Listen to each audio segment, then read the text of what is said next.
আলহামদুলিল্লাহ, অনেকদিন পর স্যারের কাছে আসছি। স্যারের কাছে আসার একটাই বিষয়, সেটা হচ্ছে যে শ্বাসকষ্ট কি কারণে হয়, কি কি কারণে হয় এই সম্পর্কে স্যারের কাছ থেকে একটু বিস্তারিত ভাবে জানতে চাচ্ছি। স্যার, এই বিষয়ে যদি একটু শ্বাসকষ্ট কি কারণে হয় বা কারণগুলো কি কি যদি বলতেন, অনেকটা উপকার হইতো। জি, আলহামদুলিল্লাহ। প্রশ্ন করা হয়েছে শ্বাসকষ্টর কারণ কি কি। সুন্দর প্রশ্ন। এই প্রশ্ন অবশ্যই আমাদের প্রত্যেকটা মানুষের জন্য জানা জরুরি। শ্বাসকষ্টর অনেকগুলো কারণ আছে। তার ভিতরে 1 নম্বর কারণ হইল স্মোকিং করা, যেটা আমরা ধূমপান বলি।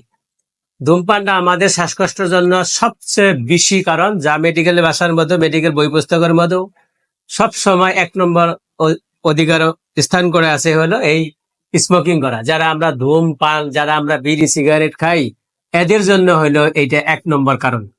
শুধু যারা খায় এরাই কিন্তু কারণ না। এখানে আরো একটু বলা দরকার, সেটা হলো যে শুধু যারা বিড়ি খায় যারা, তাদেরই কিন্তু এটা কারণ না। কারণ হলো আরো কিছু কারণ আছে। সেটা হলো যে বিড়ি যিনি খাচ্ছেন, যে মানুষটা বিড়ি খাচ্ছেন, এই মানুষের কাছে যারা আশেপাশে বসে থাকে, অথবা তার বাসায় যে সন্তানাদি আছে, সন্তান আছে, ছেলে আছে, বউ আছে, আর আত্মীয় স্বজন যারা আছে, এদেরও কিন্তু এই বিড়ি যে পান করাচ্ছে, খাচ্ছে, এর কারণে এদেরও ভিতরেও ইনডাইরেক্ট ভাবে, ডাইরেক্ট খাচ্ছে একজনে, সবার ভিতরেই ইনডাইরেক্ট ভাবে এই ধোঁয়া গোলা ঢুকছে।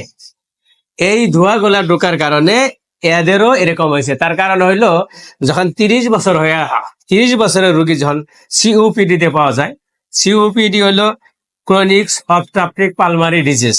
এইটা যখন পাওয়া যায়, তখন বোঝা যায় যে 30 বছর আগে তো এই বাচ্চাটার অথবা এই মহিলাটা হওয়ার কথা ছিল না, কিন্তু দেখা যায় যে এটা কারণ হইলো এইটা যে তার বাসায় সে এইভাবে বিড়ি খাইছে, আর আশেপাশে তারা থাকছে, যেমন বিবি থাকে, শালীর সন্তানাদি থাকে, এদের কারণে স্মোকিং এর একটা কারণ। এই জন্য এটা থেকে আমাদেরকে বাঁচতে হবে। আর 2 নম্বর কারণ হইলো, মহিলাদের ক্ষেত্রে বিশেষ করে এটা হয়, সেটা হইলো যে যারা চলাতে রান্না করে, কাঠ বাঁশ দিয়ে যারা আমরা চুলায় রান্না করে যেটা বুঝি, এই চুলায় রান্না যারা করে, এই ধোয়ার কারণে এদের শ্বাসকষ্ট গুলো হয়ে যায়। এই জন্য 2 নম্বর কারণ হইলো যে যারা চুলার মধ্যে রান্না করে, এই এরকম একটা ধোঁয়ার কারণে, এই ধোঁয়ার কারণে এই 2য় নম্বর শ্বাসকষ্ট হয়।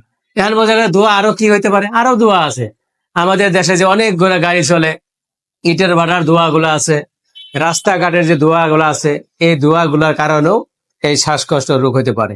আরো যেমন আমাদের দেশের ডাস্ট অ্যালার্জির কারণে আস্তে আস্তে আস্তে আস্তে প্রথমে সর্দি কাশি, তারপরে আজমা, এরপরে সিওপিডি, এইভাবে হইতে থাকে। তার মানে দেখা গেল যে এই ধোঁয়া গুলাও থেকেও, ধোঁয়া এবং ডাস্ট আমাদের দেশে এখন যে পরিমাণে এখন ধুলা কাজ করছে, রাস্তাঘাটে যে পরিমাণে ধুলা আছে, এই ধুলা থেকে আমাদের বেঁচে থাকা হলো জরুরি। এটা একটা কারণ। আরো অনেকগুলা কারণ আছে, তার ভিতরে এই কটা যদি মানি, তারপরে আরো আরো আরো স্পষ্ট মধ্যে আরো কারণ হইলো যে যারা আস্তে আস্তে ঠান্ডা লাগে, ঠান্ডা স্বেচ্ছাতে ঘরে কাজ করে, আস্তে আস্তে ঠান্ডা করলে চিকিৎসা করে না ভালো করে, অনেক সময় লংজিভিটি ভাবে এটাকে বসতে বসতে ঠান্ডা কাশি থেকে আস্তে আস্তে এই ধরনের ভাবে এই শ্বাসকষ্ট গুলো হয়ে থাকে। বিশেষ করে এই বিড়ি খাওয়া থেকে বেঁচে থাকা, এবং রান্না করা, যে চলা কাঠ বাঁশ যে চলে রান্না, ধোয়ার যে রান্নাগুলা, এই রান্না থেকে বাঁচতে হবে। আর পরিবেশ গুলা সুন্দর রাখতে হবে। আমাদের দেশে পরিবেশের কারণেই কিন্তু 1 নম্বর শীর্ষ স্থানে আছে। খালি নর্থ বাংলাদেশ, সারা বিশ্বের মধ্যে 1 নম্বর স্থানে অধিকার করা আছে যেটা হাড়ের রোগ, হৃদরোগ যেটা আমরা বলি। আর 2 নম্বরে এখন আছে হলে শ্বাসকষ্ট রোগ।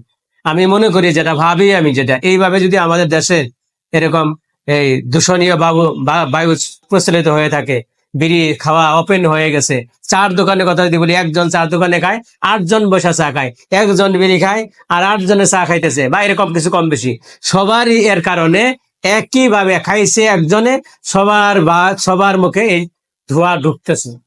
আবার এক ভদ্রলোক, কিছু জেন্টাল ভদ্রলোক বেড়েছে, যারা বাম হাতে হইলো বিড়ি চা নিয়ে ডান হাতে ধরে চা খায়, অথবা ডান হাতে বিড়ি নিয়ে বাম হাতে চা খায়। এই যে খায়, একজন খাচ্ছে, দুইটাই কেফিন, চার মধ্যেও কেফিন আছে, টি এর মধ্যেও, এই বিড়ির মধ্যেও বা সিগারেটের মধ্যেও কেফিন আছে। তাহলে বোঝা গেল কি, এই যে এই সমস্ত পরিবেশ থেকে আমাকে বাঁচাইতে হবে। তার মানে এই ধোঁয়া থেকে আমাদেরকে বাঁচতে, অনেকগুলো কারণে, এত কারণ তো বলা যায় না।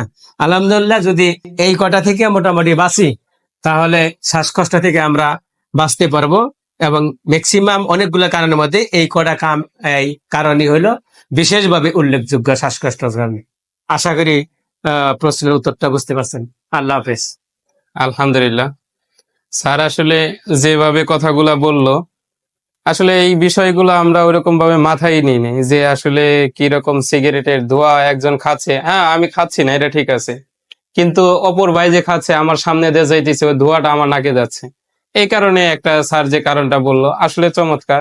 বাসায় যে মা বোনেরা যে লাকড়ি দিয়ে রান্না করার যে বিষয়টা স্যারে উপস্থাপন করছে বা যেভাবে বুঝাই দিছে, আশা করি সকলেই বুঝতে পারবো।